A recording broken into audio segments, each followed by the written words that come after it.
Yo, what's up everybody, it's JK here.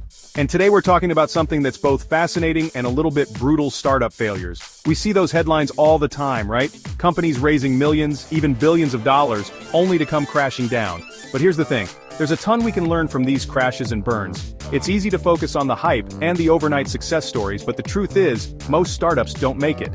What's important is understanding why they failed, what went wrong, what were the red flags. So today we're going deep on some of the biggest tech startup failures, dissecting what went down, and more importantly, pulling out the key takeaways so we can learn from their mistakes. Let's get started. Alright, let's kick things off with Theranos, a company that was once valued at a staggering $9 billion. Their promise? Revolutionizing healthcare with a revolutionary blood testing technology that could diagnose hundreds of diseases with just a single drop of blood. Sounds amazing, right? The founder, Elizabeth Holmes, was a media darling. She had the black turtlenecks, the deep voice, the whole Steve Jobs aura. She was on magazine covers, giving TED Talks, attracting big-time investors. But here's the thing. The technology, the very heart of Theranos, didn't actually work. They were claiming to do these complex blood tests on a tiny device called the Edison, but behind the scenes it was mostly smoke and mirrors. They were using traditional blood testing methods, diluting samples, and even allegedly falsifying results. Now you might be thinking, how did they get away with this for so long? And that's the crazy part. Theranos was able to raise hundreds of millions of dollars based on hype, on promises, on a captivating story. They had a charismatic leader, a compelling narrative, and they managed to convince investors that they were sitting on the next big thing. But you can't fake a blood test. Eventually the cracks started to show. Whistleblowers came forward, journalists started digging, and the whole house of cards came tumbling down. Theranos went from being a Silicon Valley darling to a cautionary tale, a prime example of what happens when hype outpaces reality. The Theranos story is a stark reminder that integrity, transparency, and a real working product are non-negotiable. Next up, we've got Juicero, a company that tried to reinvent the way we drink juice. Their big idea? A $400 Wi-Fi connected juicer that used proprietary juice packs to make, you guessed it, juice. Now, on the surface, this might sound like a solution in search of a problem, and that's because it kinda was. Juicero was essentially trying to sell you a high-tech, expensive appliance to do something you could already do with your bare hands. I mean, we're talking about squeezing juice here, not launching a rocket. But Juicero was convinced they had cracked the code to a healthier, more convenient lifestyle. They raised almost $120 million from investors who bought into the vision of a juice revolution. But then came the reality check. Someone realized that you could actually squeeze the Juicero juice packs by hand and get pretty much the same amount of juice without the need for a $400 machine. The internet, as it tends to do, had a field day. Videos went viral, memes were born, and Juicero became synonymous with Silicon Valley excess, a symbol of over-engineered solutions to non-existent problems. The company tried to defend itself, arguing that the machine provided a better experience, but the damage was done. Consumers weren't buying it, literally and figuratively. Juicero shut down operations just a few months after the hand-squeezing revelation. Tech should solve real problems. It should make our lives easier, more efficient, more enjoyable. Juicero's downfall reminds us that innovation for innovation's sake isn't enough. Alright, let's talk about Quibi, a company that burst onto the scene with a star-studded launch and a bold vision for the future of mobile entertainment. Their idea? High-quality, short-form videos designed specifically for your phone. They had Hollywood heavyweights like Steven Spielberg and Guillermo del Toro on board. They were spending millions on content, and they even had a unique feature that let you watch videos in both portrait and landscape mode.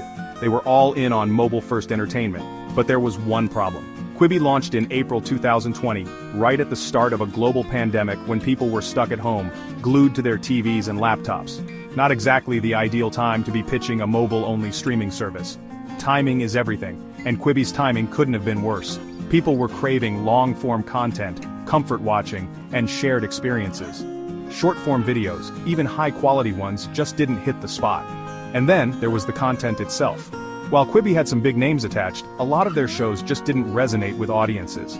Despite raising over $1.75 billion in funding, Quibi shut down just 6 months after its launch. Understanding market trends, consumer behavior, and the broader context is crucial. Quibi's failure highlights the importance of adaptability, of being able to pivot and adjust your strategy based on changing circumstances.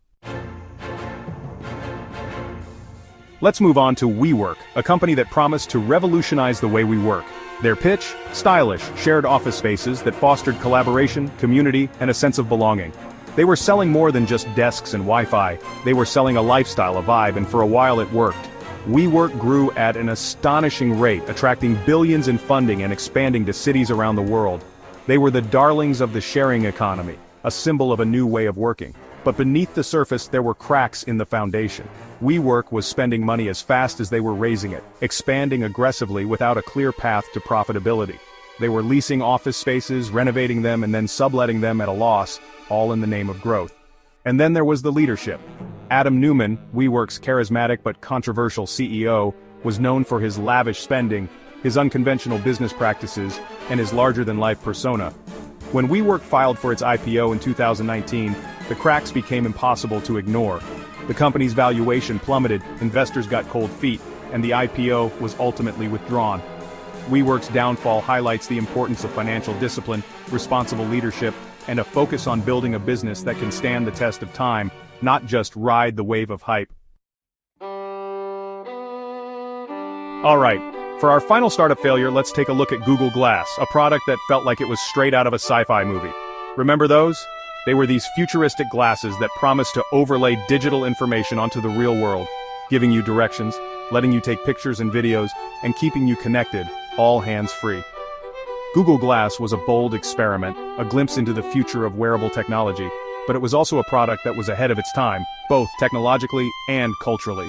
The technology, while impressive, wasn't quite there yet. The battery life was short, the interface was clunky, and the glasses themselves were bulky and awkward to wear. But the bigger issue was the cultural clash. Google Glass sparked privacy concerns, with people worried about being recorded without their consent. They were seen as intrusive, antisocial, and just plain weird. The term glasshole was coined to describe people who wore Google Glass in public, highlighting the social stigma that surrounded the device. Despite Google's best efforts, Google Glass never gained mainstream adoption. The project was eventually shelved, although Google has continued to explore other wearable technology applications. Tech needs to be more than just cool. It needs to be practical, affordable, and socially acceptable. Google Glass, while technologically impressive, failed to address these key factors. So there you have it, 5 epic startup failures and the powerful lessons they taught us. From Theranos' downfall to Juicero's squeezing debacle, from Quibi's short-lived run to WeWork's unsustainable growth, and Google Glass's cultural clash, we've seen how even the most promising ideas can falter. But here's the thing, failure is a part of the journey. It's how we learn, how we adapt, how we build better products and stronger companies. By understanding the mistakes of the past, we can avoid repeating them in the future. So, the next time you see a startup making headlines, remember these lessons. Look beyond the hype, ask tough questions, and don't be afraid to challenge the status quo. If you found this video helpful, hit like, subscribe, and drop a comment on your favorite startup failure story. See you in the next one.